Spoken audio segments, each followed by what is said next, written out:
Ladies and gentlemen, discretion is advised for this episode. It is our mission at the MMA History Podcast to document and preserve the history of MMA.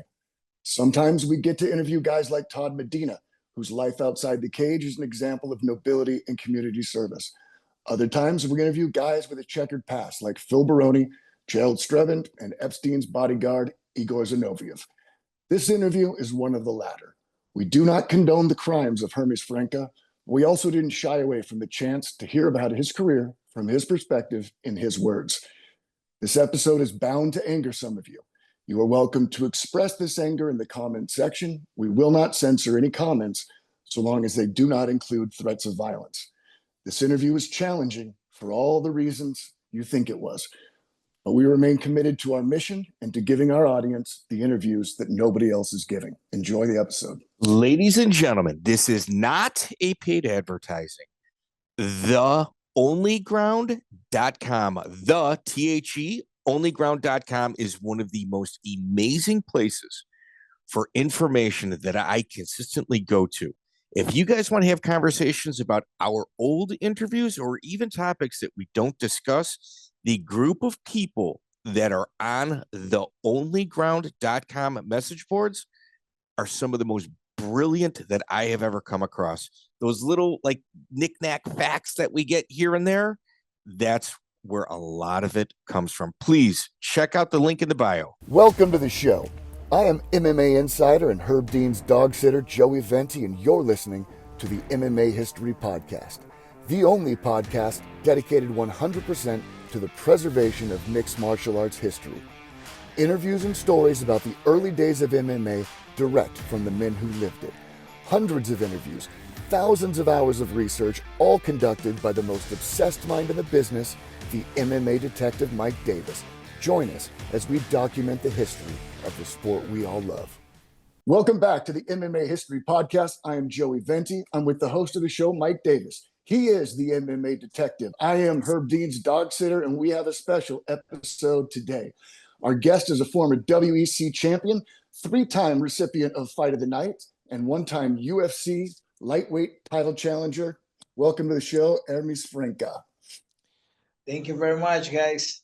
Hermes, man, dude, I think I've met you several times back before you were in the UFC, and your career is something that I think goes unnoticed. But when you look at like the depth of it, it's pretty wild. Like you fought some of the stiffest competition that was available at the time that you were active.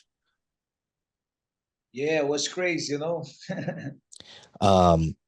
Let's start with the beginning, though. Like in Brazil, what gym do you first walk into in order to start your journey? Was in a small gym right here. Now I was Sazinho, Little Sa, was a Brazilian Jiu Jitsu gym.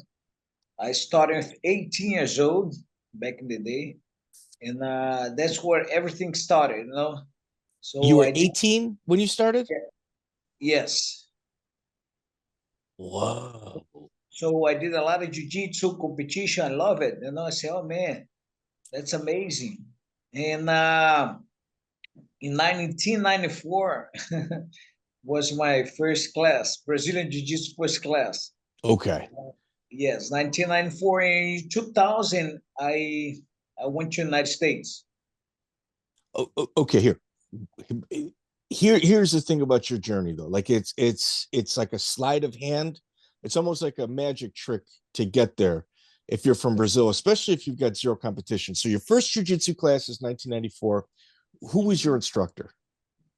Was Mr. Sazinho. Okay, Sazinho. Okay. And what belt do you get to under him? White belt, blue belt. So I start to follow Marcos Aurelio. He was a Sazinho student. He opened our own gym. He left Sazinho. He opened his own gym, and I was with him back in the day. So I got his purple belt and brown belt. So you went with Marcos Aurelio? Yes. Marcos was one of the first Sazinho's students. back in the day. So Marcus comes to the American top team with Dan No, Lambert. no. This is in Brazil. But Marcus goes there eventually. Yeah, no, actually in 1994, I started jiu-jitsu with Sazinho, and me, Marcos, and a lot of people. So Marcos left Sazinho to open his own school in Brazil. Okay, so then how do you get to the American top team then? Oh, man. Actually, it was in 2000. I went to, was a nice story. In 2000, I came to United States. I went to United States, and I was working. I was a Brazilian Jiu-Jitsu brown belt back in the day, in 2000. So I say I can't compete. I know I was like thinking about it. I said, man, I can't compete anymore. I can't do jiu-jitsu anymore. So I start to work. A lot of work, like a car wash, construction, painting, and training a little bit. I said, man, I'm gonna go there like once in a week, sometimes twice in a month, training. And was a competition, I believe in November, IBJJF competition in Orlando. So I went there. It was a fun story too. I went there. I almost missed it, but I went there, and I won my division in the absolute division as a brown belt. And everybody was like, "Oh man, who's this guy? Who's this guy?" And Mr. Lambert, Dan Lambert, he invited me to go to his gym. Actually, it was Silveira's brother. Back then, no American top team yet. So Marcelo Silveira. Just wait. Let me clarify. You came up here like on a work visa then? Yes. No. Actually, it was a tourist visa. When I came to the United States, it was to compete Pan American tournament. So I said, man, I'm going to stay here in the United States. I had a friends over there, and I stayed there for a long time. But So I did to survive, I start to work. Okay, so you came over on a competition visa, overstayed, and you wind up in Florida. Yeah. And start to work. Okay, so then you're with the Silveira brothers. Okay. Yes, and I remember I went to Silveira brothers. They say, "Oh man, that's good." And I start to compete, jiu-jitsu again, and say, "Oh man, that's amazing," And the Dan Lambert, Mr. Dan Lambert, say, "Oh man, I want to make one of the best gym of the world." And I say, "Man, you're crazy, man," So that was his idea, and he started building the American top team. But back in the day, no American top team, and I was there. I started to fight. He said, "Man, you'd like to fight?" I said, "Man, let's do it." And I start to fight. I start to train at the Silveira's, Conan Silveira. I was there, it was crazy because back in the day, not a lot of partners of your size, of your weight. So it was 185 against me, 205 against me, pounds against me. It was crazy. No gloves, no shin pads, a lot of people slapping your face. And I say I did my first fight. Actually, my first fight, MMA fight, was against Mike Brown. Okay. It's a hell of a debut. No, here's the thing about this. So it's November 17th, 2001. It's at Hook and Shoot. I'm there. Okay, so I'm there in person. It's 0-0 Mike Brown versus 0-0 Hermes Franca. And I watched the fight, and when we interviewed Mike Brown, I'm like, there's no way that was Hermes Franca first fight. I go, that's bullshit. There's no way. Like the skill level between these two guys as a first fight, it could have been in the UFC at the time. That's how good it was. If I'm not wrong, he had 2 amateur fights, if I'm not wrong. Professional 0-0. Yeah. But I believe he had 2 amateur, and I was like, oh man. So back in the day, I was training a lot. I had a lot of competitive blood in my blood. So I was training. I met a lot of guys. I met Rodrigo Minotauro, the Minotauro's brother. He helped me a lot. Actually, he was in my corner. If you see the fight, he was in my corner. Yeah. And yep. Yeah. Oh yeah. No, you can watch it on Fight Pass. It's there. Yeah. Yeah. So I did the first fight, the second fight, the third. But wait a minute. So Mike Brown, you guys fought. It was originally scheduled for September 15th. The event gets canceled. It gets pushed, and exactly. And then you win by triangle. Yeah. Did you have any idea that later on in life you guys would be crossing paths so much again? That's funny. No, for sure not. Of course, no, you don't see the future. We don't see the future. But we became friends. I believe he's in American top team right now. He's doing an excellent job. He's so professional. He's amazing as a person. He's amazing. I like him a lot, and I'm so happy for him. Yeah, Jeff Osborne was the promoter for Hook and Shoot. Another guy that should be another should be Hall of Famer. You fight Mike Brown, and I remember like coming away from that going, man, there's no way that's that guy's first fight. No, I don't believe it. And your second fight's against Mike Willis, who's actually another real tough guy as well. I mean, he's a grinder, but he's no slouch. That was March 9th, 2002. Mm-hmm. Back in the day, we didn't know about nobody, like I couldn't see. I see the name, I say, oh, but I can't know. I believe back in the day, no YouTube, if I'm not wrong. No. You're right. Yes, I don't know. And it would be so hard to, so I need to, I know my coach said, man, you need to train everything. Boxing, Muay Thai, Jiu Jitsu, wrestling, because I didn't know his game. So it was really hard back in the day.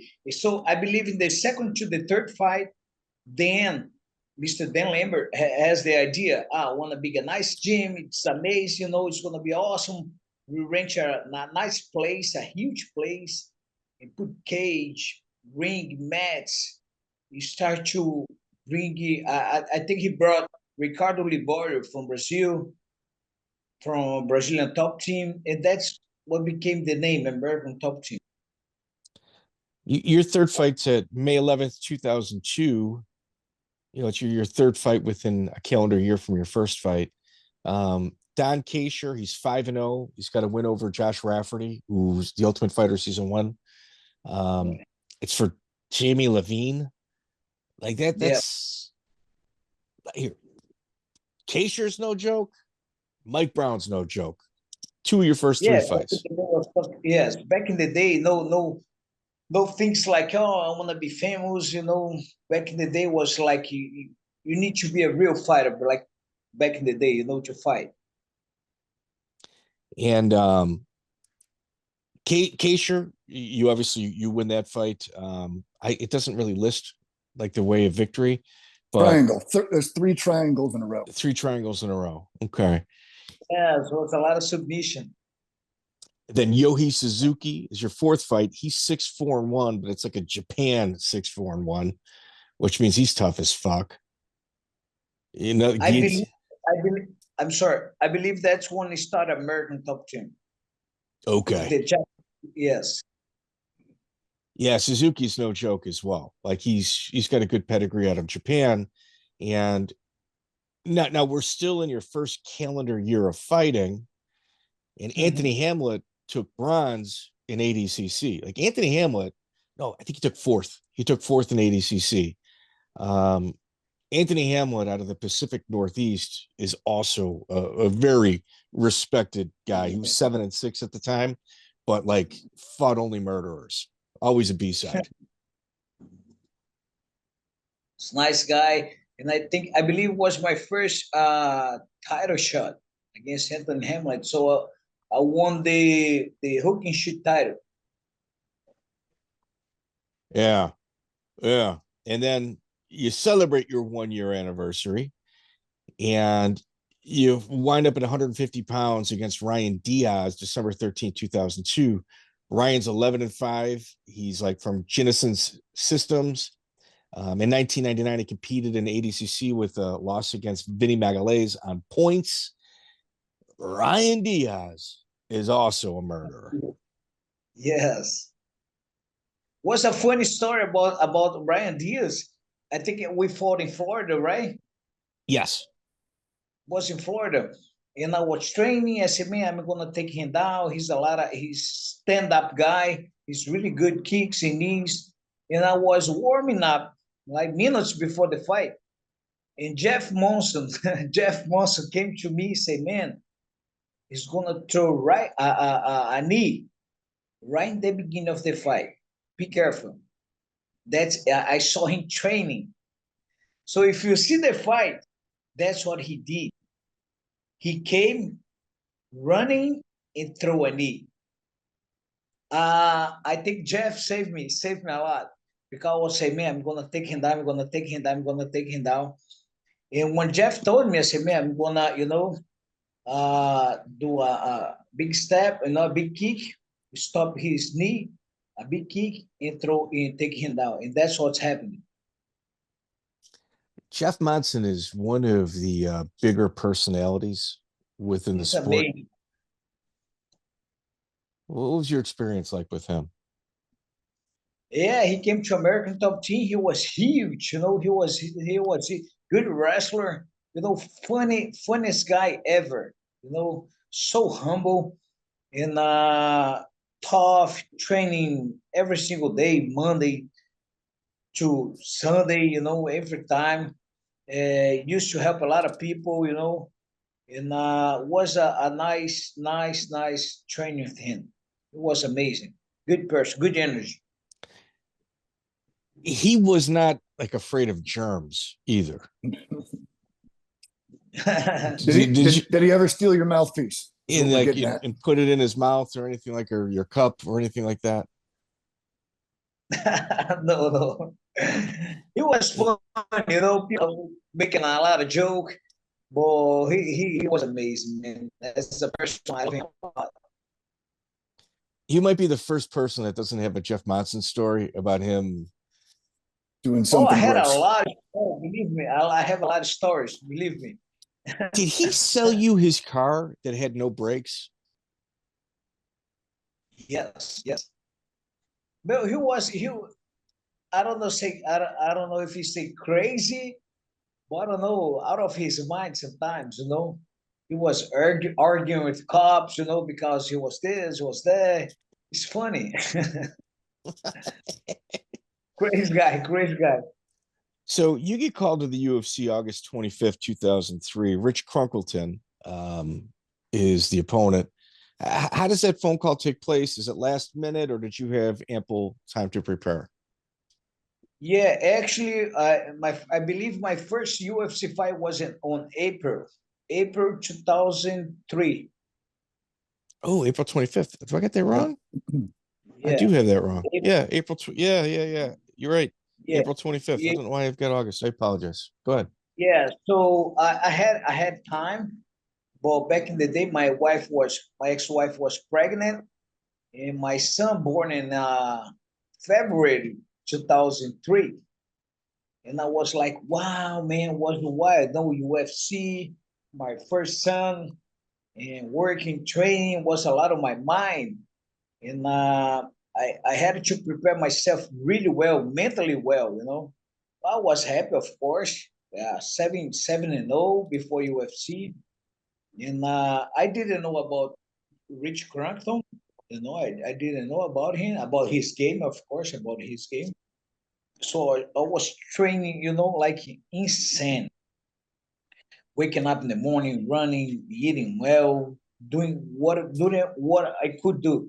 So, and at the same time, taking care of my son, was crying, he couldn't, he was a baby, of course, but I did well the fight. The fight was amazing. Was in Florida, was in Miami for the first time in Miami. It was a war. Where I think that people don't understand is it's your first fight. You're listed as 6-0. Rich Crunkilton is 11-0. And it's like, okay, you know, you guys are both undefeated fighters with some upside. Go ahead, fight each other. Like, and if that fight's a year or two down the line, it's a headline bout. Like you Yeah, headline an sure. event with that. Yeah, could be because we didn't stop, you know. And actually, after the fight, I was like, man, my jaw, I couldn't eat for like a week, you know.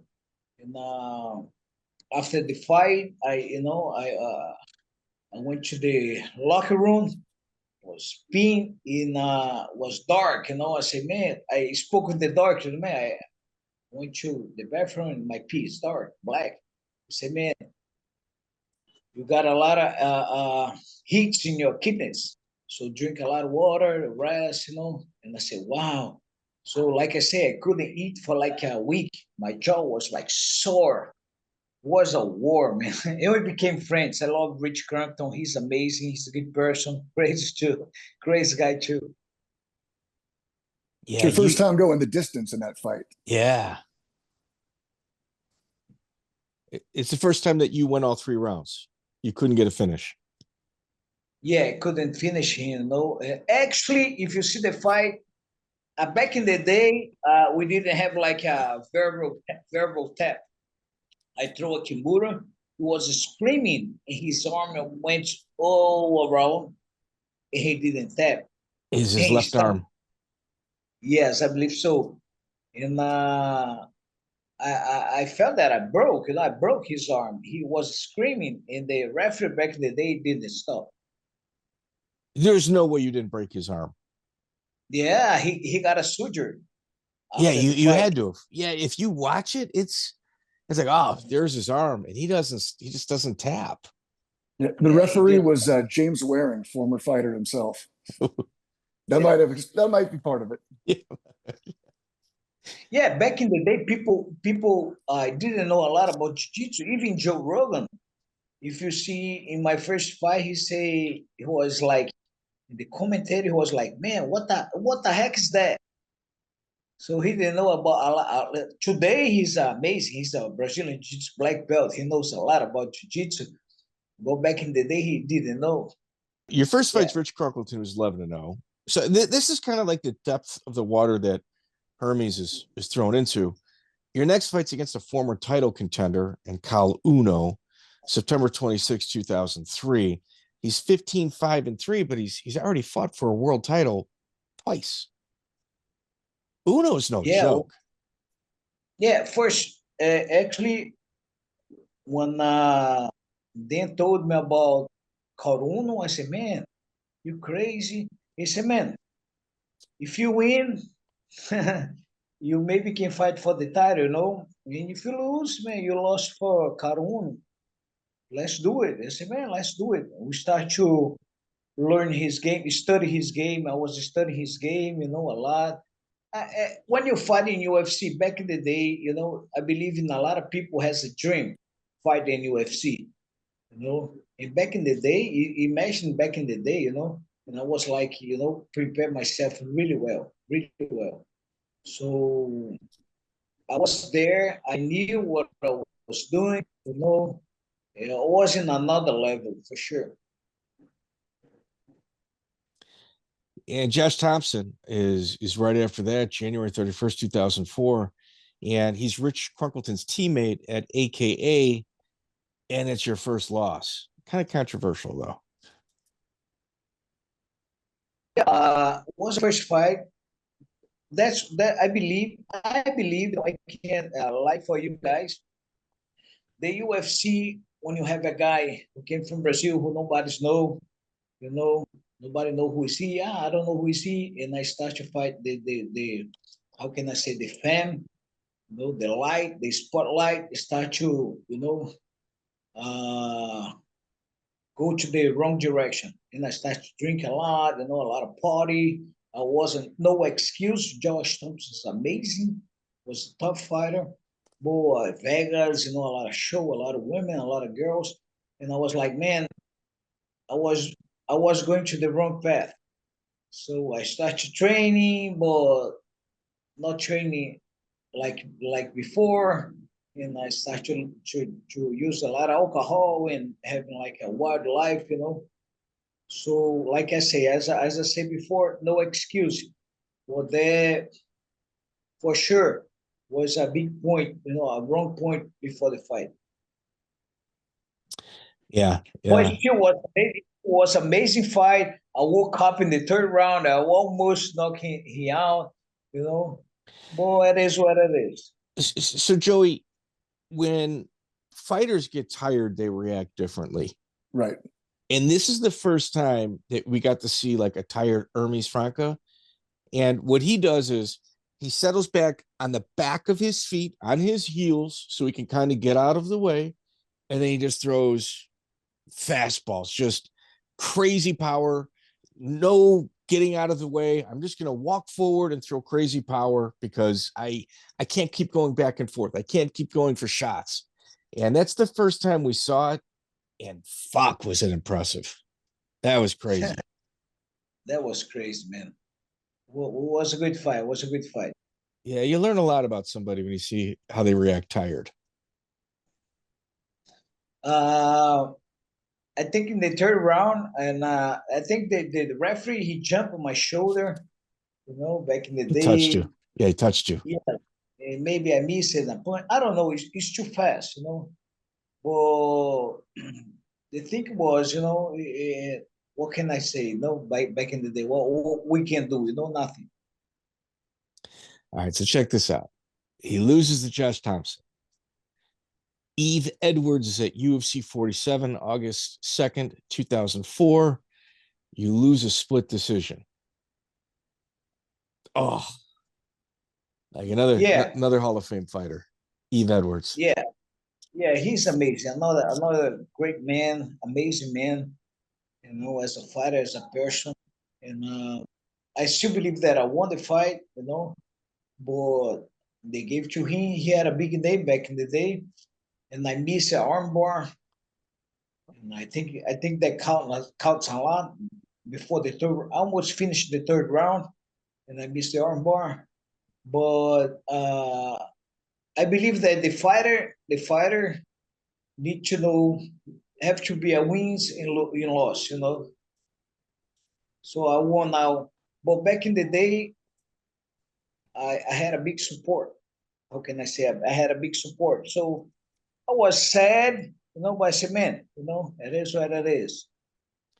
So I wasn't like, Hermes, yeah, you're on a 2-fight losing streak, and the two guys that beat you fight for the title. So Hermes is like the benchmark. You beat Hermes, you fight for a title.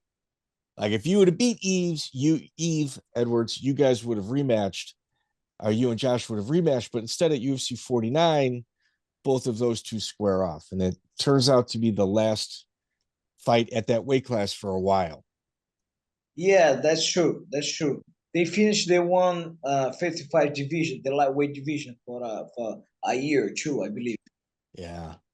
And And actually, that's when I lost after Yves. I lost. I won the Euphoria show. They had a Euphoria show, it was at and that one. Yeah. So actually I Phil, fought against Yves Edwards again, and I lost against Yves. I missed a nice guillotine, and I was like out of control. And I said, man, in 2005, I lost 3 fights in the row, one in Japan, one in Hawaii, and yeah, that's I know. Hermes. We'll get there. We'll get there. I know it's not an easy route. Like it's not. And like the mental games, I'm sure it was very difficult for you to deal with. But that's your journey. Yes, that's true. I had to enjoy the journey. Bad or good, I had to enjoy it. And Euphoria comes. I'm working for them at the time, and they create a 155-pound division where if you look at the participants in that tournament, dude, Joachim Hansen fought on that card. It's insane. Like it was one of the craziest cards. Phil Yeah, it was. Johns. Phil Johns is your first opponent, very high-end wrestler. You've got Murilo Bustamonte in your corner. Actually was Murilo Bustamonte, Rodrigo Minotauro, Master Luis Alves back in the day. was one of the best coach in Muay Thai coach of ever in Brazil. So how did you hook in with those guys? Because right now you're training at the American Top Team. Yeah. Hello. Yeah. In the backstage, I was doing a lot of mistakes, having a wildlife. I have to be true for you. It's not about fighting. And I left American Top Team. I said, oh, man, fuck it. And now I go to Brazil. And I went to Brazilian Top Team. I was there. I was training from Murilo, Rudiger. And we came to Euphoria. So I won the Euphoria. And I start to... I got invited to be American Top Team again. You know, man, come back to American Top Team. Let's do it. And I said, okay. So I was at the So there American was Top Team. no hard feelings there. Yeah. At that time. No, man, no. Well, for sure was my mistake. How I can have bad feelings, no hard feelings if I did the mistake. I have to be a man enough to say, yeah, it wasn't my mistake. But how do you deal with Not your visa? How does your visa get straightened out? Yeah, I got a visa. I got a visa back in the day. I got the green card, everything. So with your first son, it helped you with that process. No. Was the fighting? Oh wow! Was because it was my fighting, and I was able to get a visa. So back in the day, I was like legally with the visa in the United States. I think in 2000, after the first UFC fight in 2003, I Wow, started work visa, and they got that's to not take me. easy. Yeah, that's not easy, man. It's a long Yeah, it was process hard. normally. It was hard. Yeah, oh man, it was. Back in the Yeah. day, it was. Well, I had a support. I can see a lot of people in the United States, they don't have visa. They live there for like 10, 12 years. And right now, it's getting hotter and hotter. So I got lucky, back in the day.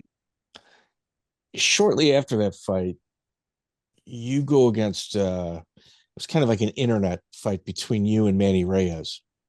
Oh, yeah. That's true.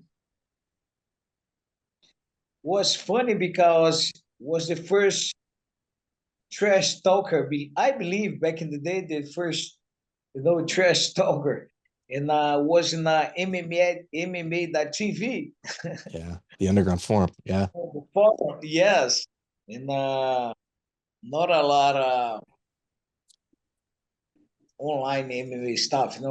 So back in the day was the MMA.tv, a lot of, trash talker about him. And I said, man, let's do it, man. I fight against you for $1. What the issue is, he would challenge everybody and then say, yeah, the money's just not there. It's like, okay, but you asked for this. And then they say, okay. And then you go, yeah, I'm not fighting anymore. Not enough money. Sorry. So Hermes steps up and goes, man, fuck it. I'm a professional fighter. I got to get paid. Give me $1. I'll fight you for $1. You keep Yeah, the rest of the money. yeah, that's funny because if you nowadays, if you right now could be like reality show, something like this, all those MMA shows, you fight against actors, whatever. So back in the day, make me a lot of how can I say famous. But at the same time was a risk. Say, man, if Oh, that guy, yeah. because he put the rules. He said, man, I don't know if you know about it, but he It's like, put the rules. Okay, if I finish the 3 rounds, I don't know if it was 5 minutes, I don't know. Well, it was 2 rounds. If you don't finish it, I win the fight. He put well, his rule. but his also rule was 30 seconds on the ground and then you get stood up again. Yes, something like that. Yeah. it was, Yes, he put the rule. and the issue is Hermes just going, yeah, okay, Yeah. for sure. So, No problem. Like well, very, very fast responses on the requests. what it was funny back in the day, I was like, I didn't have like a lot of, how can I say, fear, or No. wasn't scared of anything. I said, man, let's do it. I think it was my passion. I still doing what I love to do. That's Brazilian Jiu-Jitsu. So back in the day, I said, man, let's do it. And everything was well. I finished the fight, and people was screaming. It was in Florida. It was amazing. It was a lot of good memories. And thank you to bring me a lot of good memories. Yeah. And like Manny, like the show was over. The Manny Reyes show, it ended that day. Like everybody else was just like, all right, dude, that's enough. That's enough. And I believe that he fought against Mike Brown. Yes. I think that was for like a BET show. Yeah. Yeah, something like that. Yeah, it was like that Iron Cage show. So you returned to the American top team from the Brazilian top team. Right. How were your conversations with like Bustamonte, Sperry, and Nogueira in regards to your return? Oh, they always give me support, Actually, back in the day, the Brazilian top team was like worried about it because they had a lot of fighters fighting pride, fighting all over the world. He knew about American top team. He was Libor's friends. And they said, okay, man, and was said, man, you live in the United States, you can come to Brazil, it's a lot expensive. So they understood. They understood about it. Said, man, no problem. Anytime you can come here, come here. But my problem was in American top team, because to tell the truth, was a lot of people over there. There was acting like my friends, my friends, and on my back throwing knives. I said, man, come on. So I mean, you don't have to say any names. Like, give us an example of somebody, of an instance where you thought you were maybe double crossed. It's so hard for me to say names, because Just actually I can't prove it. I Yeah. can't prove anything. But I was like uncomfortable. I said, man, I'm in my own team. I built that, man. I said, man, I was a little seed, American top team seed. Nobody knew about American top team. I was a little seed. I was the first guy who fought American top team, the first guy to fought Nega as American top team. A lot of grappling tournament. People start to knew about American top team because of Hermes Franca, For sure. And of course, I was doing my job, but a lot of guys from behind. And I don't know if they got jealous. I don't know if they got mad. People is really hard, And I started to get sad, but at the same time, I was like I told you, I was living a wild life, and I couldn't control myself to say, man, let's have a conversation, let's do it, In my mind, I was like, man, fuck it, no, I do whatever I want to do. So I believe that was my mistake. I think you were the first person awarded as a black belt at the American top team through their system. Liborio, correct? Yes. Okay. Yeah, I remember when that took place as well. Like, it was shocking to me that you weren't a black belt prior, based on your body of work. Actually, Liborio back in the day was like an idol, I said, man, he's amazing. For sure. I met him in 1998 when I was at the Rio de Janeiro fighting. I'm sorry, doing a Brazilian competition. I met Liborio, I met Murilo. Like back in the day, 1998. I said, man, wow. And he was amazing. The Jiu-Jitsu is amazing, And when he came to the United States, I said, man, let's bring it, man. He's good. He's really good. Did you ever meet Carlson Gracie Sr. in Brazil? No, I went to his school back in the day. 1998 was a lot of big tournament in Rio. So I went to his school, but I didn't have like a chance to meet him. Okay. What about Pacatau? Yeah, he was, wow. He's a part of Jiu-Jitsu in Brazil for sure. Pacatau? Who? Pacatau? Yeah, the video guy. Oh, yeah. That's another guy I don't think gets enough credit. I believe like back in the day, 1998, I was purple belt yet.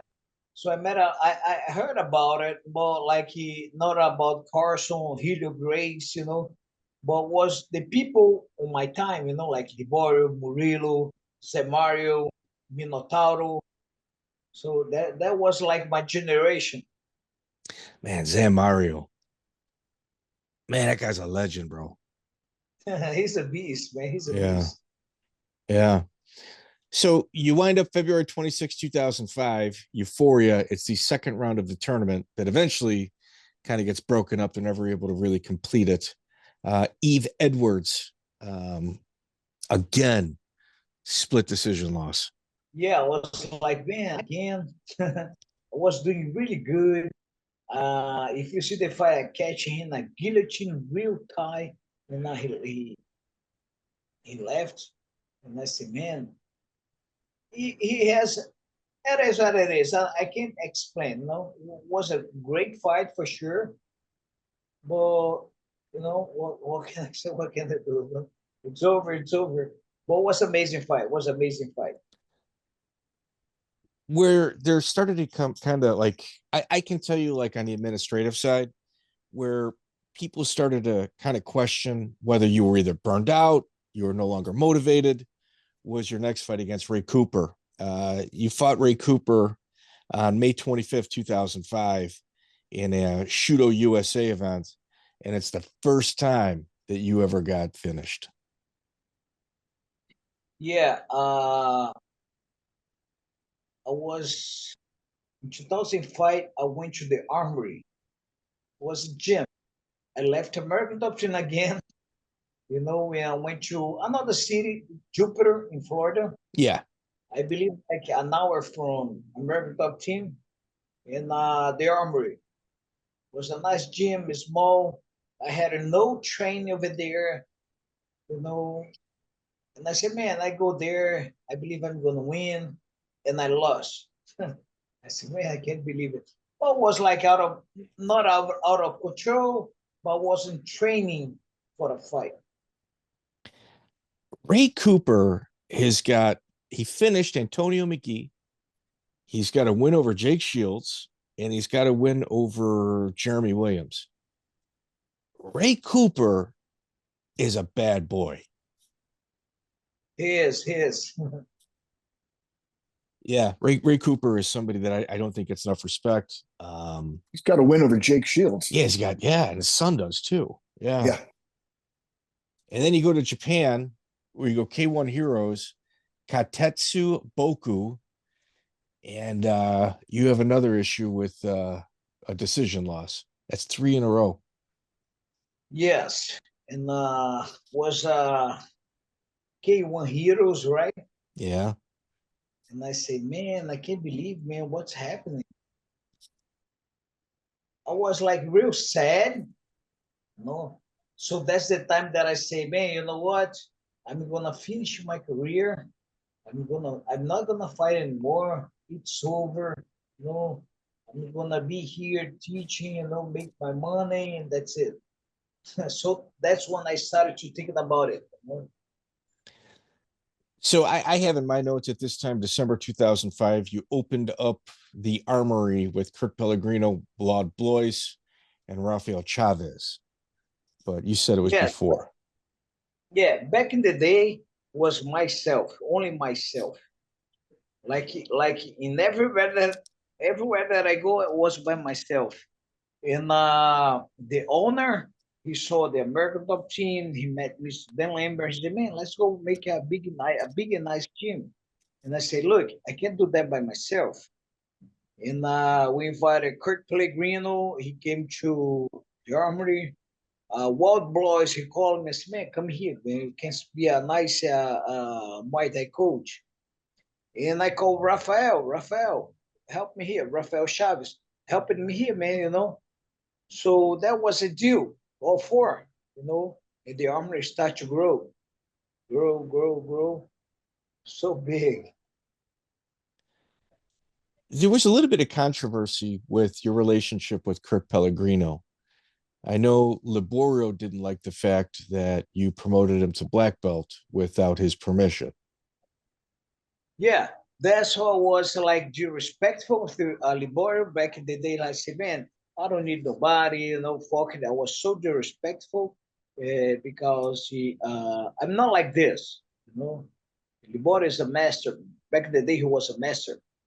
Whatever he says, I say, man, yes or no. So he was real sad. I say, oh man, come on, I don't care. So I was real disrespectful. That I know it. You know, but was a lot of pressure. The owner of the Armory said, man, give to him black belt.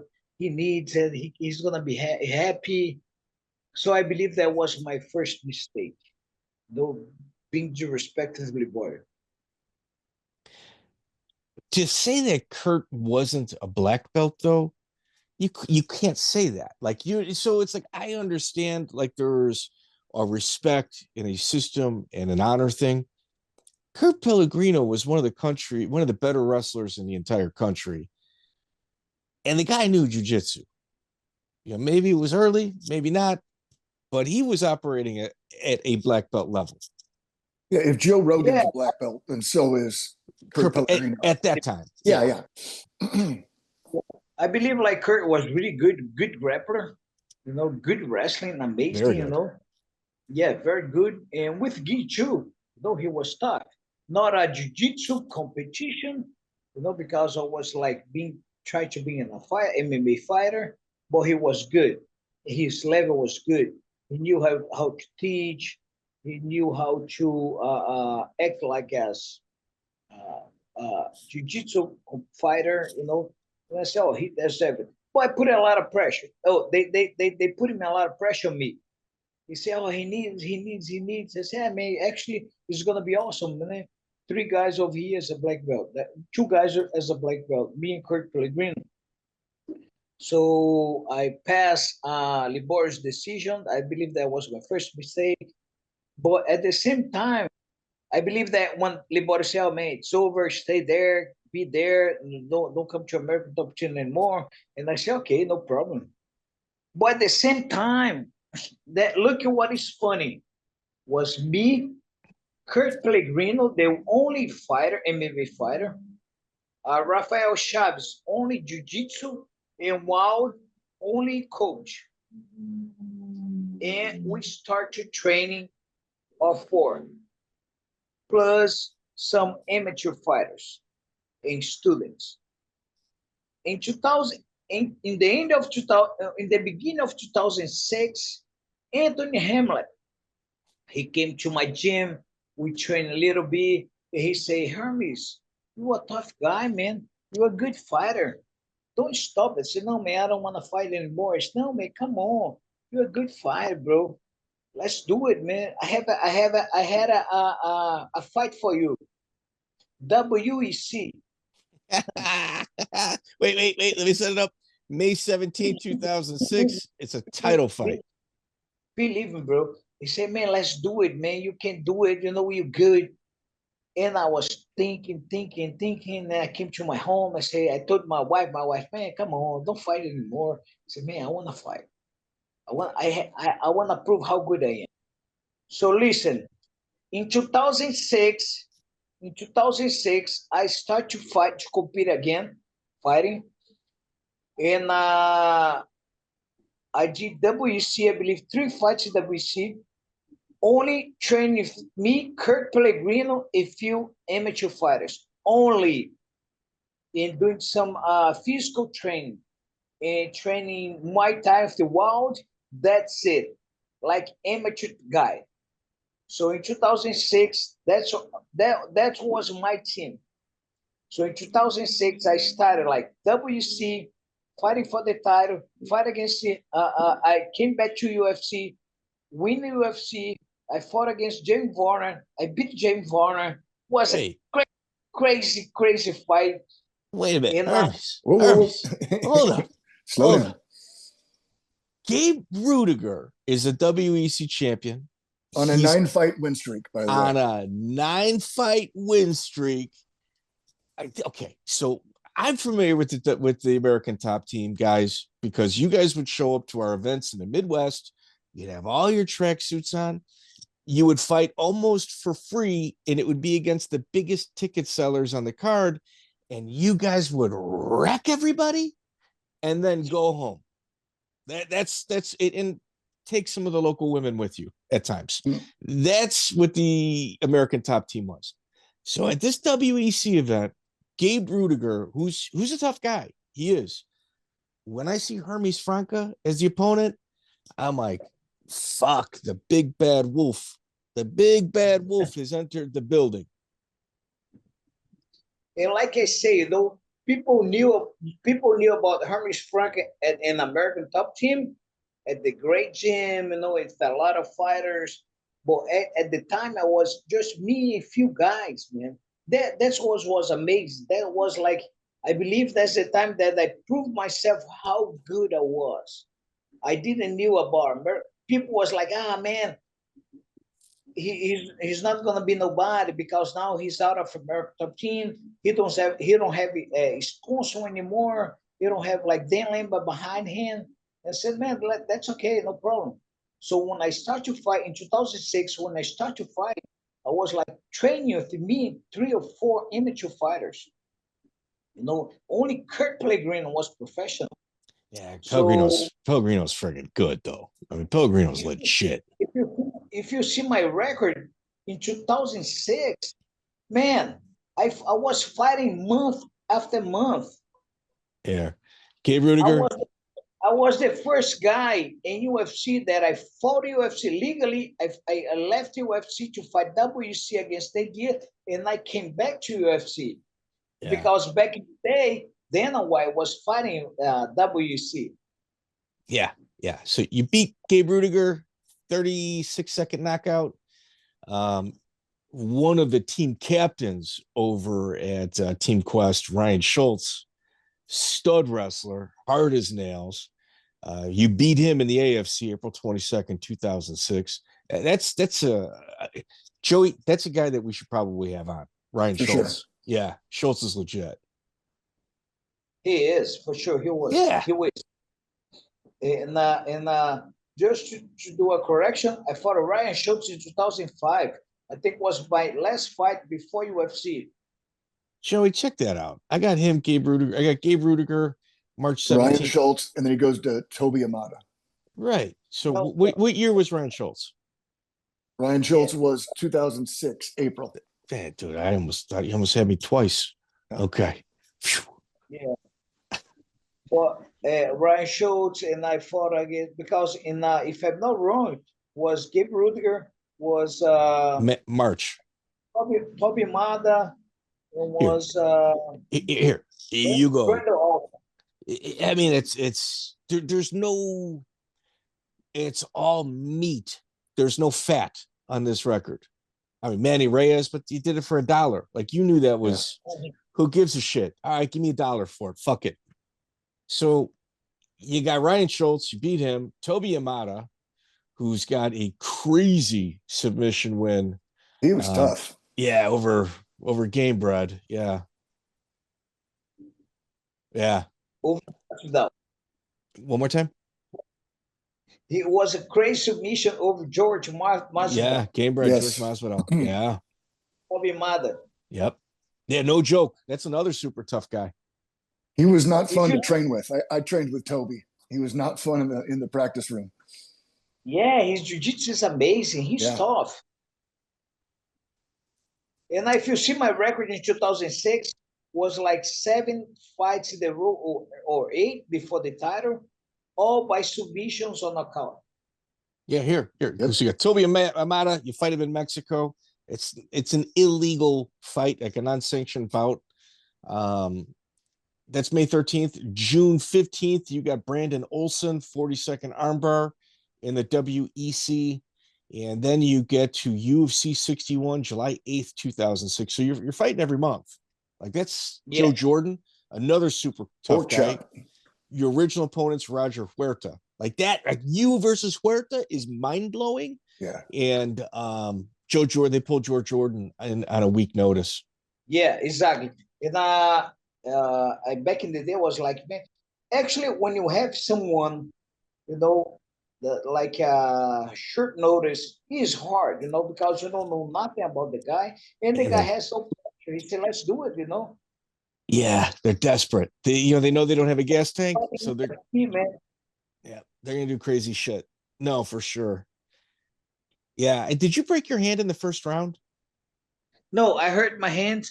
You hurt the first, but I didn't break it. But I hurt a wide punch, you know.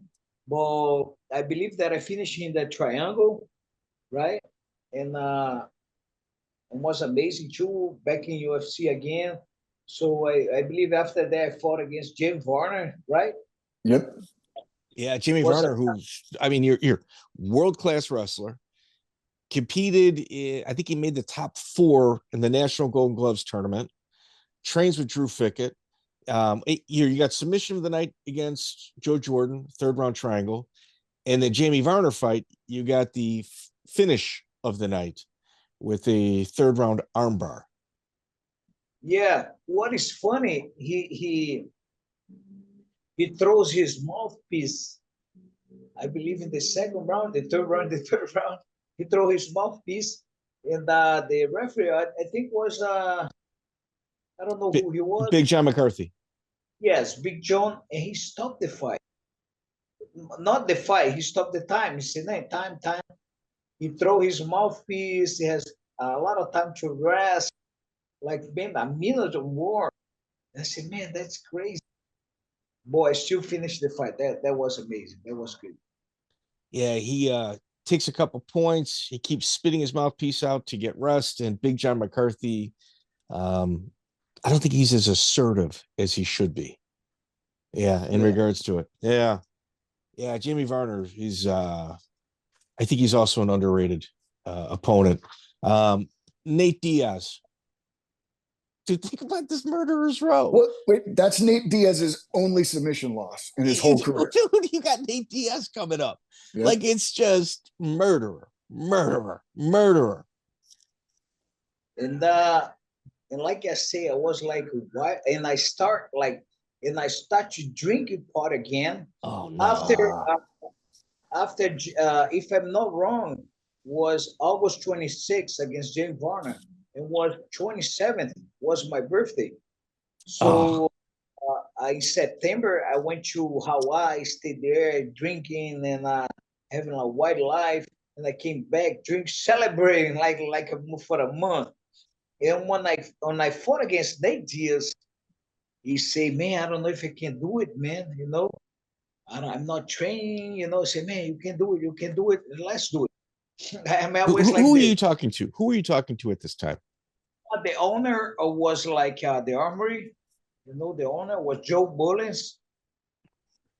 And even my friends, Kurt, you know, because I was the leader. And when the leader, you don't want to listen to nobody, you know, the wrong leader. You don't want to listen to nobody. You say whatever you want. Say, man, let's do it. And when I fought against Nate Diaz, I said, man, look, tell the event that I'm going to fight 3 rounds. I can't fight 5. I cannot fight 5 rounds, man. He said, man, that's okay. No problem. But when I stepped in the cage, the guy was like, the commentator, the lobster was like, "Oh, guys, you know, now for the 5 rounds, for the fight of 5 rounds." I said, man, that's crazy. I can't fight 5 rounds. No, I was partying. I was like, you know, doing it like a wildlife. I was training, but not for a Nate Diaz fight. Actually, I was being was there like trash talk? Was there trash talk pre-fight? No, against Nate Diaz? Yeah. No trash talk. And actually, I didn't know who he was. I knew his brother. Nick, yeah. Yes, Nick Diaz. So I believe back in the day, he was great. Nick Diaz was a great jiu-jitsu. You know, he was shooting a good gym. So, man, his punch, I said, man, I remember his punch was like crazy, you know, like a baseball bat. Slow people like, I said, man, that shit hurts. And in the second round, third round, second round, I finished in the armbar. Yeah, I think is it. I think that's his only submission loss. That is Yeah, confirmed. yeah, he was amazing. He came who he is now. He's amazing. He's great. He's for sure. He's wild too, but as a fighter, he's an excellent fighter. I like his style. He's amazing. Yeah, that win really aged well. Yeah, Yeah. like fine wine, like fine wine. Absolutely. And on January 25th, 2007, you get another fight of the night bonus against Spencer Fisher. Uh, I knew it like, oh man, if I beat Spencer Fisher, I'm gonna fight for the title. So it was like, man, I have like 2006 only win, fighting month after month. I said, I need to do it. It was in Florida, it was at the Hard Rock in Florida. Nice. I was training, but at the same time, like the alcohol was a issue in my life. No, no, no. I don't wanna, put some excuse over here, but the alcohol was fucking me up. I was like being disrespectful of myself, out of control. People they don't understand how I could fight and win drinking, you know. Like was crazy. Even myself, I was like thinking about, man, I can do whatever I want, I still win. But training, I love to train. If you ask me to train on Sunday, I go training. If you ask me to train on the holiday, I go training. So no problem for me. But my wild life was like, out of control. So I fought against Spencer Fisher and I beat him. I was happy and I got a chance for the fight to fight for the title. Are you saying you were drinking during your fight camp leading up to Spencer? Or did you cut it out a few weeks? Yeah, all the fights. Believe me, all the fights against Nate Diaz, I stopped drinking like 2 weeks before. I guess Jamie Varner was like my birthday, against not drinking every single day, but was a guy who could stop like for a month. But when I started to drink, was drinking like crazy. So, were you drinking every day?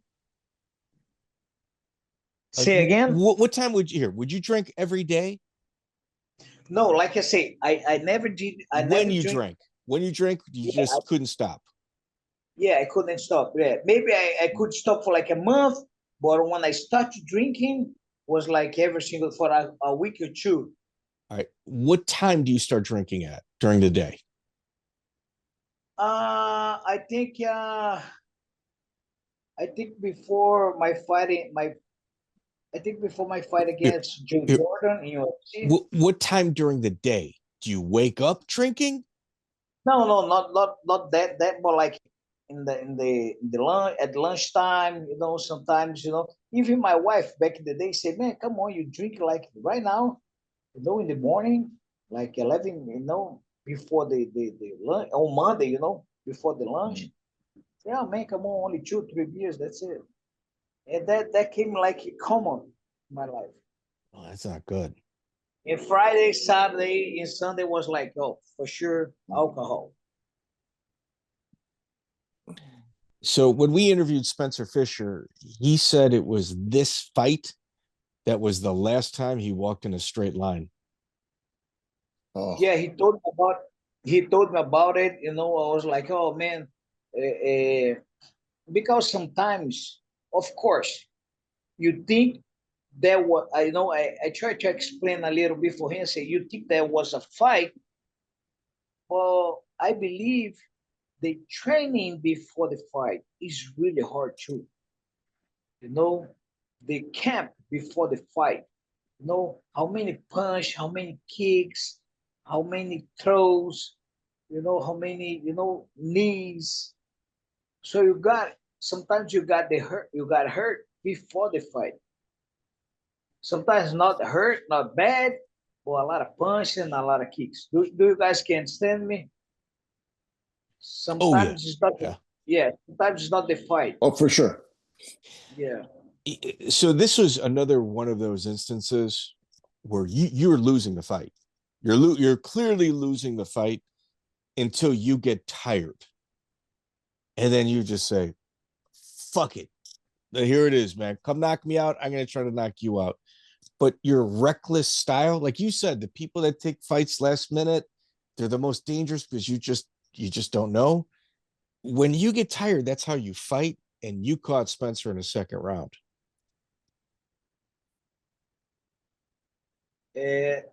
Like for me, it was normal. Like, man, I was always positive. Believe me, I was always positive. I say, like, even in a bad situation, a good situation, was like always positive. Composed. Man, You were very composed. Yeah. I think I'm gonna win the fight. And like in the cage, you have two things to do: or you run away, you run to the opponent. So in between, no, so that was June 25th, 2007. And January. Or January. Yeah, January 25th. Oh, man. Prior to your fight with Sean Sherk, I think you leave the Armory and open up another gym. No, I started the Armory. I started the Armory, and but that was like, it's so hard to say because maybe you guys can have some idea, but it was like out of control. After Spencer Fisher fight, I was out of control. I was going to Vegas. I was going to Florida, Miami. I was going to Orlando, having fun, drinking, girls, all over. And I was broken up my marriage. My wife. I said, man, I want to live that crazy life. And actually, everybody at the Armory said, man, Hermes, come on, man, why are you doing this? But I wasn't listening to them back in the day. And I did a lot of mistakes. And that's when my career was starting going down. Yeah. They're stubborn, huh? Yeah. Do you still drink? No. In 2011, I stopped it. So I have 14 years. 14 wow. Without clean and sober. No drugs, no alcohol, anything. Living a good life. For sure. Do you go to AA meetings? Say again? Do you go to Alcoholics Anonymous meetings? No alcohol, nothing. But do you go to meetings, like groups for alcohol? No. Oh, I understood. No. I just say, man, if I stop, actually, I'm gonna tell you right now how I stop it. I say, I wrote to God. I say, God, if I drink alcohol again, you can finish my life. I can die. That's it. So in 2011, I wrote this. So 14 years passing by, and I go to sometimes my students, they invite me to a party. I go there, and I'm so comfortable. I can see people drinking. I'm okay with that. Go home. That's it. So oftentimes when people, I mean, you took a non-traditional way in order to get sober, but sometimes when people get sober, there's like a rock bottom where they have to talk about like their past, like something that maybe have hurt them in the past that made them drink, and they drink to kind of forget what incident took place from their childhood. Did you have childhood trauma? Yeah, baby, for sure. Yeah, for sure. Everybody has one, And thinking about it, yes, for sure, But I believe that everything happens for a reason. Everything happens for a reason. I know I didn't have like my father by my side always. I didn't have like a good relationship with my father. I didn't have like good relationship with my older brother. So maybe there was like a trauma. I don't know. It's so hard to say. Okay. But yeah, but I was like back in the day when I went to United States, I went by myself. I didn't have nobody to like, oh, Hermes, do this, do that, take care of your money, take care of your life like this. So it wasn't like a mentor, like a coach, like, oh, Hermes. No, I didn't have nobody. It was myself by myself. No excuse, but was hard for a man with 25 years old in the United States by himself, in a crazy place, speaking no English, you know. Yes, speaking no English, out of far away from his mother, his family, his friends. So it was crazy, but it was crazy. Yeah, It's no, not for living. no, and I have to imagine the phone calls home. No, no, no, mom. I'm here in the United States. I'm flying over here or over there to go fight somebody. Like, wait, what? You left Brazil to do that? It's just very Yeah, non-traditional. a lot of people right now. He left. He goes from Brazil to United States, but he goes there. He goes to a camp. He go to a nice gym.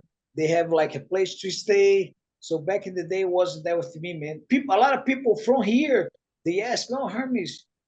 So when you left Brazil in 2000, you went to American top team." So they don't know. They don't know about it. No, they don't know the full story. So that's funny. And it's like, well, you never fought here. Why are you fighting there?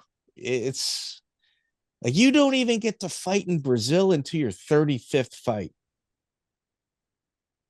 Think about that. That's fucking nuts. Yeah, and I believe in 2000, I fought against Marcus Aurelio. I lost Sean Sherk. I was a great fight against uh, the 155 guy who fought with BJ Penn. He beat BJ Frankie Penn. Edgar. Frankie Yeah, Edgar. Frankie Edgar. Yeah. Well, here, Sean Sherk. It's here in Chicago. It's UFC 73, July 7th, 2007. Both of you guys get popped for steroids on this. Right. Did you get test positive before or after? No, after the fight. It wasn't before. No, So they got both you guys. That was weird. that was crazy. Man, I'm so sad right now because my have 1% in my cell phone and charging. But I don't know. They're not charging. I'm sorry. I don't know if the cell phone not charging. So back in the day, I was like, I Hey, heard, Hermes, if yeah, it dies, just plug it back in, send me a text, and we'll continue. It's okay because sometimes you got to turn your phone off and back on. Go ahead. Go ahead. so now, back in the day, I hurt my foot. I'm sorry, I hurt my foot. Before Sean Sherk. And I spoke. Who was the manager? Man, was uh UFC the manager back, Joe Silva. Show some Yeah. of that. Yeah. Okay. Yeah, so I wrote him an email. I say, Joe, how you doing, man? Look, I hurt my foot, and I don't know if I can fight. And he said, Hermes, so if you don't fight, I'm gonna put another guy in your place. I said, come on, Joe. Yeah, because Sean Sherk is out of like a year because he got a shoulder surgery, and now he has to fight. We have to put the fight. And I said, oh man, I can't believe it, man. I said, okay, no problem. I fight. So I spoke with some friends. I said, man, took some steroids, man, do some exercise and do it. So I did, like I said, back in the day, I didn't hurt nobody. I did that with myself. And that was another mistake. And again, and that was happening. And when they called me, I said, man, I can't believe it. And like a week before, I think Sean Sherk, they catch him again. Yep. What I thought they would say, yeah, I did it. Fuck it. You know what? This was in Sacramento. I apologize. I was thinking of the Tyson Griffin fight against Sean Sherk. So you both test positive, and you were close to sinking in a guillotine after landing a real big knee in that first round. Did that burn your arms out? The guillotine? Man, uh, like I say, people, my jiu-jitsu, I wasn't there. I wasn't there.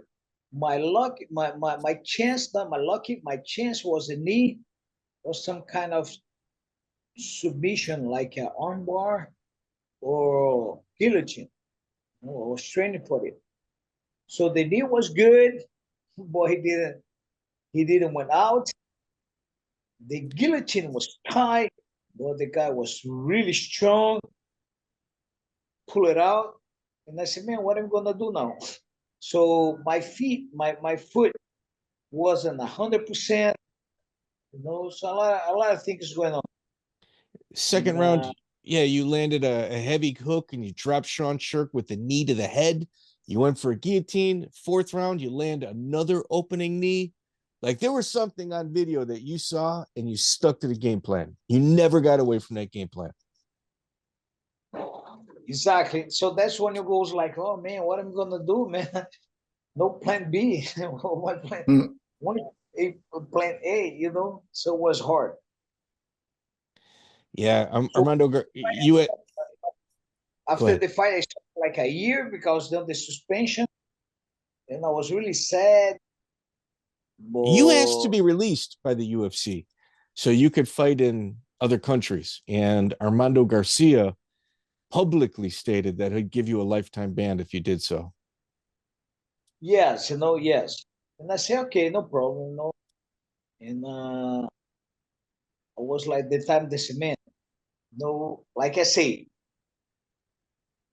everything happens for a reason. So time to stop, time to take care of yourself, to open your eyes, see what you're doing wrong, try to fix it. Oh, I did that for a month. That's it. And started drinking again. I was doing a lot of seminars, and then the seminars, after the seminars, partying, having fun. I said, oh man. So I did a lot of mistake like that. So in November of 2007, I think you had another gym opening. I know Marcelo Garcia and Pablo Popovich were in attendance. Yeah, I think the guys over there, they got tired. They say Kurt Pellegrino, Mr. Joe Mullins, and Rafael Chavez said, man, come on, man, you out of control. And I said, okay, man. And I opened a gym, so didn't go well over there, And I believe that I went to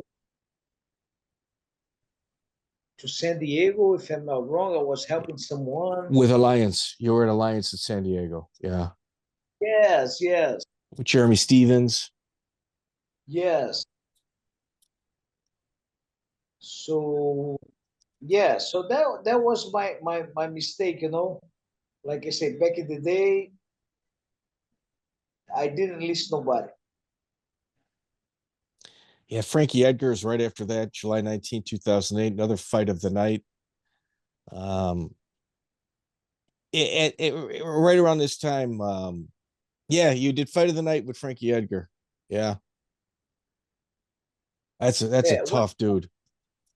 Yeah, when I fought against Frankie Edgar, actually I was training in Brazil and fought him too. And I believe that I lost my mind, I said, man, I didn't know what I was doing, to tell the truth. I was like, I lost my mind. I said, man, I'm gonna fight, it is what it is, make some money. I was acting like I was like a 16 years old dumb guy. No, man, back in the day, I was a man, more than 30, 36, 35, I don't know. So doing that mistake. September 2008, you post a picture on your social media of you and some of the former American Top Team guys giving the finger to the American Top Team gym. Against the Marcus Aurelio? No. It was a picture that you posted online. It was you and a couple of the. Yeah, pronto. That's the point. Me and Mr. Dan Lambert was a great friends. Great friends. Amazing. Dan was a father was an angel in my life, in my entire life. But I did a lot for him. It was the first fight. If the American top, I can say, maybe I'm wrong, but I can say if the American top team is the American top team right now, is because of Hermes Franca. Because I did a lot. So back in the day, I was me, Kurt, Wild, with the logo, American Top Team logo at the Armory. We throw fingers and send to Liborio. I'm sorry, to Dan, having fun. Just say, like French joke, you know. We sent to Dan that I sent to Dan. That's it, like turn fingers, like a joke. I never would be able to do that, send to Liborio, to another guy.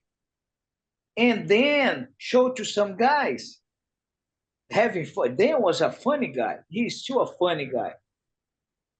And people was like, oh, Hermes did that. Motherfucker, man. He's doing this, he's doing that. He's out of his mind. I said, man, it was a joke, and I sent to Dan, was an email. Back in the day, no WhatsApp, no whatever. Yeah. I sent to him, it was a joke. Like, oh man, I can't believe again, I can't believe it. What was a joke? Believe me. That's point. You guys know a lot. He's the MMA detective. Man, Joe, you got that one. Good. I'm glad. I was really worried we were going to miss that. All right. So at UFC 90, this is where it gets interesting. October 25th, 2008, UFC 90. Your former teammate, Gleason Tebow, is your opponent. Right. He gets injured, and Marcus Aurilio is replaced. So this is a guy you worked out with in Brazil. Come to the United States, your teammates again, and you're being targeted because of that picture. Yes. So let's go to the point.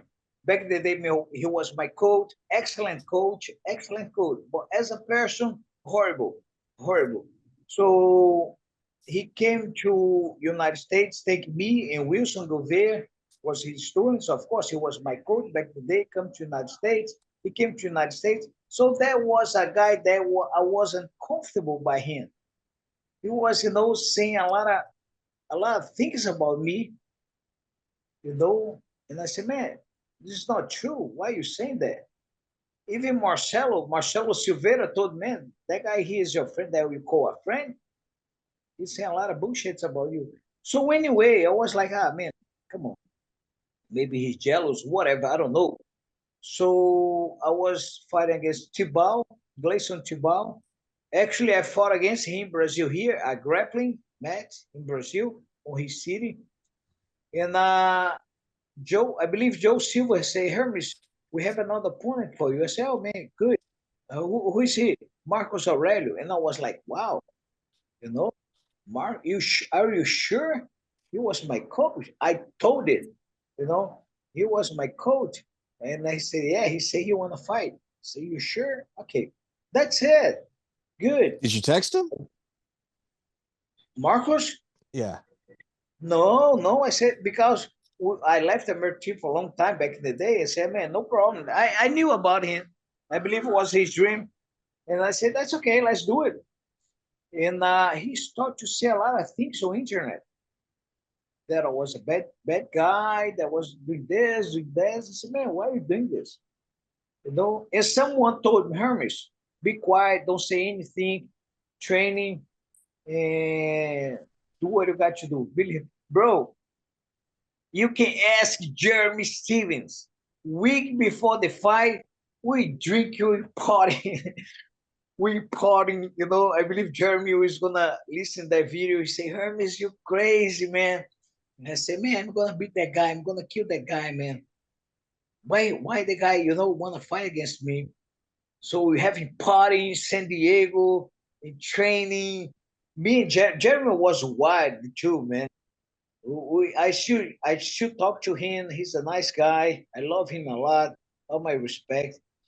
So if you see, Jeremy was in my corner. And when I fought against Marcos, I was, man, was a fight even better for the title. Believe me. Was like a beef. I say, man, let's do it, man. So I beat him. And Yeah, you. after the fight, I say, man, it's over.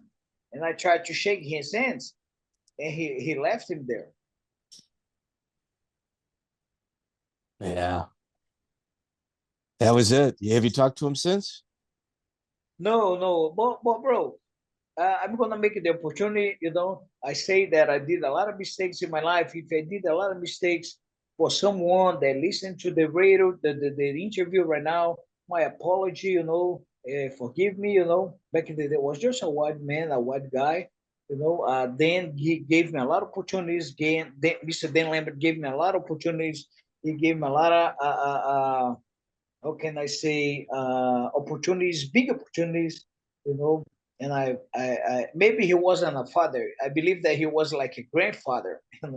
Okay. He never came to be Hermes. He was just like, do it, fuck it, you're the man. He like a grandfather, and not the father. Too permissive. Yes. Okay. Wow. Yeah, I remember watching when it was a Gleason Tebow. I was kind of like, wow. There's a reason there. And then Gleason falls off, and it's Aurilio. I'm like, whoa, this is personal. Yeah, it was person for sure. Yeah, you were supposed to fight Joe Lazan. You tore your ACL while training with Jeremy out in San Diego. Dr. Uribe fixed you up in February, and you make it back to the UFC in September. Yes. So 2009, Tyson Griffin. yeah, another funny story about it, like I was wild, and I hurt my knee, was bad, and the doctor said, "Man, you can't fight. You need a surgery."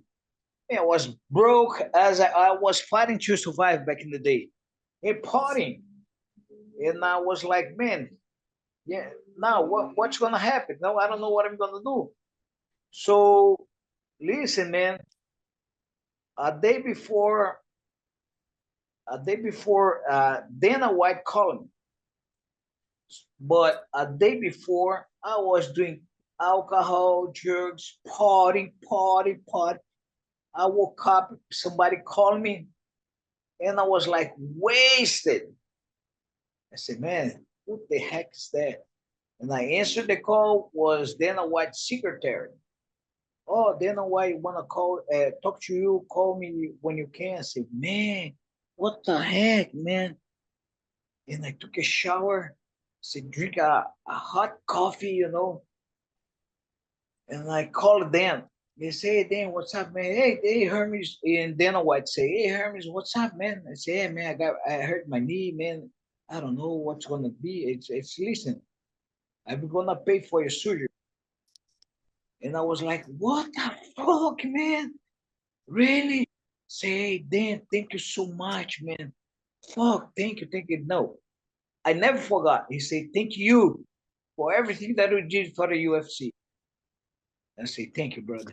And so he did pay the surgery.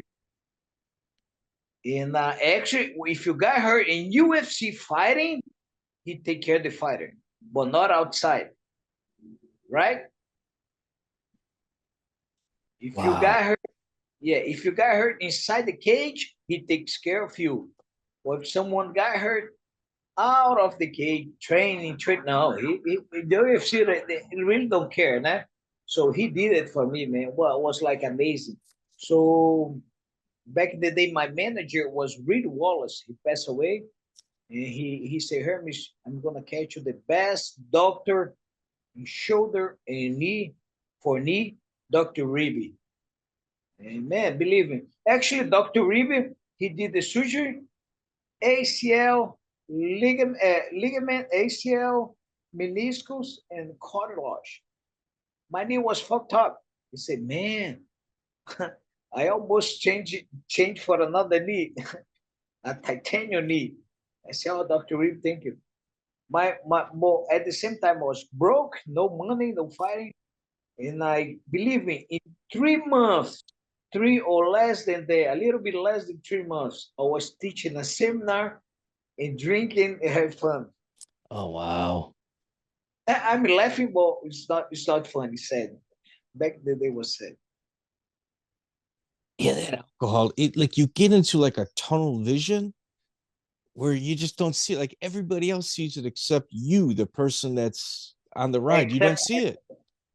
Exactly. I don't know. At the same time, it was like maybe for a week or two, I was like, wow, I need to stop, man. I'm driving a self-destruction road. I'm driving myself in a self-destruction road. I need to stop. But for after the first cup of beer, it was over. Who cares? Yeah. It was crazy. It was crazy. I don't think people understand. Like, oh, I mean, just stop. Just stop. No, man. It's different. It controls you. It's weird. Yeah, that's funny, because the alcohol, drugs, they controls you. People like it's like a cancer. You destroy not yourself, you destroy good relationships, you destroy your family, you separate you from good friends, from family, even for your family, for your kids. That's crazy, man. That's wild. What That's drugs were you using? What was your drug of choice? oh beer. But after the beer, after you get a little bit drunk, could be tequila, anything, even alcohol from the gas station. After 5 beers, whatever, man. Were you using like Coke or anything like that or pills? Yeah, yeah, a little bit, just Coke, a little bit, but my how can I say my Addiction? thing, my Yeah. addiction was alcohol. Okay. Yeah, but then everything else is open. Like, who cares? Who cares? It's self-destructive. Yeah. And I drove. I some few times I drove to my house uh, without no. So, man, how I came to my home, man? That's scary. So you I've been blacked there. out. You were blacking out. Yeah, that's scary. Yeah, that blackout, it's you don't believe it, and because you can't see it, it's just it's no big deal. It's no big deal, but it is. It is a big Yeah, deal. hell, I don't know if he's lucky. I don't know if he's not. Before the fight against Jeremy Stevens against the Brazilian guy Rafael dos Anjos, Dos años, yeah. he came. Hermes, come to my corner. I said, okay, I'm gonna go to Florida. I believe that I went to some WC fight in Florida, and I was drinking, partying. Day before I go to Vegas to be Jeremy Stevens' corner. And drinking, I was drunk, man. That's a motherfucker. And I was driving home, and the cop stopped it. You got DUI. Yep, that was 2010. Hey, man, come on. I was like arguing with the cops. Says, hey, man. I said, oh, man, fuck it. Come on, let's go. And I went to the jail.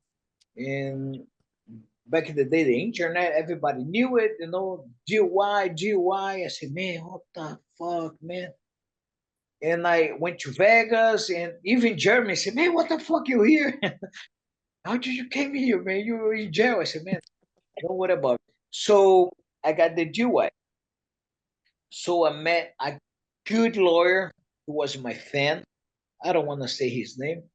He met a good lawyer. The lawyer took care of that, the tickets, the judge, everything. And my case was just missing. Even if my case was just missing, I got my driver license back. I got my no nothing, man. That's crazy. And I say, man, I can't believe it, how lucky I am. I don't know if it was lucky. I don't know I don't know. Maybe it was a time to say, man, look how lucky you are. Yeah. Stop it. Stop it. Yeah, this is a warning. This is your last warning. Yeah. Yeah, dude. It's one more fight, dude. December 19, 2010, Costa Rica. Ferrid Kheder. Very controversial fight. Yeah. So when I was like, man, it's a lot. I went to Oregon, like living the crazy life, the dark. I was in the dark side of my life, and I said, man, I need to fight again. I need to be focused in something, in my family, my son. I said, man, and a lot of things going on. So I said, man, I'm gonna fight again. I'm gonna stay focused. So my first fight was again when I went back to the focus. I went to Costa Rica, fought against uh, Fred. I don't know his name. Kheder, Fred, Kheder, Kheder, Yes. And Ferrid Kheder. I was there and I beat him. Was good. It was a good decision, And the judge gave to him, and everybody was like, "Man, what the heck, man? There's something wrong with that." And so after a month later was no The, contest. the promoter was Lou Dwyer.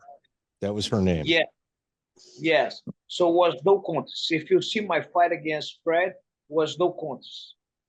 So I fought in Michigan. Actually, I fought in Canada, MFC. And when I fought in Canada, I beat a guy, I don't know his name. I fought in Canada. And a week later, I fought in Michigan. What I fought is something like it was a week after I got 2 fights in a week. Joshua Thorpe. That was the second one at Gladiator yeah. Cage Fights.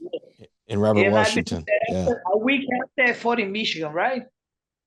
Or Yes. Yeah. It is April 8th and April 22nd. So it's very close. Yeah. Yes. It's crazy. So Lou Dwyer, the controversy was that really came down on her is, wait, did you get paid for that fight or did you get stiffed? Against who? Ferrid Kheder in Costa Rica. No, in my mind was just another fight, But did you get paid? Yes, I got paid. Oh, okay. Yeah, I got paid. Yeah, I got paid. But after the fight, people was like, "Oh man, they knew what it was doing. Was a mafia. Was a lot of things that I heard. But I got paid. I got paid. Because the rumor was that you didn't get paid. Yeah, no, I was scared because man, I was in Costa Rica. And I said, man, people's gonna. I was in a small room, the hotel, and we funny because we didn't sleep. We didn't sleep. Say, man, I'm gonna stay here behind the door. Me in my corner. Say, man, I'm gonna stay here behind the door. If someone come here and try to kill us, I said, man, I don't know. was funny. It was funny back in the day. But we got paid. I went back to the United States, and after that, I believe a month later, they did the no contest. Yeah, I guess there was a dating conflict between the promoter and the fighter. Yeah, that's crazy, man. Yeah, I remember Lou. I actually really liked her a lot. She's a good person. So Hermes, do you have anything to say to your friends, family members, people in the United States that while you were here? I know it's taken us a long time to finally put this together, but if you had a message for your former students and friends here. Man, I said that that I love them, that I love them, and that I enjoyed the journey in the United States. It was amazing. I still have them in my heart. Thank you to bring back the good memories. Always is amazing. It's always fun. I'm here in Brazil. I'm doing well. I'm teaching. As the global fight. My Instagram is Hermes Franca BJJ. You guys can check it out. And living like a good life, and see what God has for me in the future. And you're clean and sober. 14 years clean and sober. Amen, bro. Amen. Let's go to 14 more. That's good. Good. Thank Joey, want to wrap it up? Yeah. Hermes, very nice to meet you. You had a hell of a career. You fought killer after killer. And our mission statement of this podcast is to preserve the history of MMA. And you had a hell of a chapter in that sport. So thank you for contributing to us. Thank you, Joey. I appreciate it, man. You guys are amazing. Thank you to invite me for the interview. God bless you guys. I love you guys. That was an interesting one. Here's the thing. Not our first felon. No, not our last one either. And not our last either. And I know the comment section is going to light us up over this, but like you said, platforming them. Yeah, it's okay, but I'm going to tell you, in August, I'm on my way to Minnesota, and I have work I have to do there. I think I found the tent city that Brett Rogers is living in. Oh, Jesus. And I'm also going to interview him. So people that there is nothing on our end that we're saying justifying, encouraging, being okay with anything that legally transpired. But our job here is to separate our emotions and record MMA history as it presented itself at that time. Right? Amen. It's our mission statement, and I believe in it. So yeah, and so do I. And I have more than one interview with people that I don't like as human beings. Like, I had real bad interactions with them. The things I heard about them, close personal friends that told me to stay away based on the totality of their actions outside of the gym and ring. And those things can't come into effect when you're documenting history. Like, totally you can't, agree. yeah, you can't lean in with your emotions. So like the process that we put people through with like the fights and kind of the order that we go in, it doesn't really allow us to enter our opinions too often. True. And that's kind of it's kind of what makes us special, but also in instances like this might upset other people. We're going to get some hate, but I'm ready for that. Yeah, it is what it is. And like I said, this summer, the likelihood of me being in a tent city with Brett Rogers is pretty high. I hope it happens. Yeah. So, I mean, it's like, it is what it is. Career controversy. It's going to be one of those. If you guys look up that title in our YouTube page, there's quite a few interviews like this, and there are going to be plenty more. We're supposed to be recording Homer Moore as well. If you guys do a Google search on him, he's another controversial figure. Like, there's some dark stuff there too. Yeah. Dude, Sammy the Bull Gravano's muscle. Yeah. So, anyway, Joey, like, share, subscribe. Always a pleasure. We need reviews. We say it in the beginning of the podcast, and greatly appreciate it. Joey, see you tomorrow, buddy. See you next week. Yep.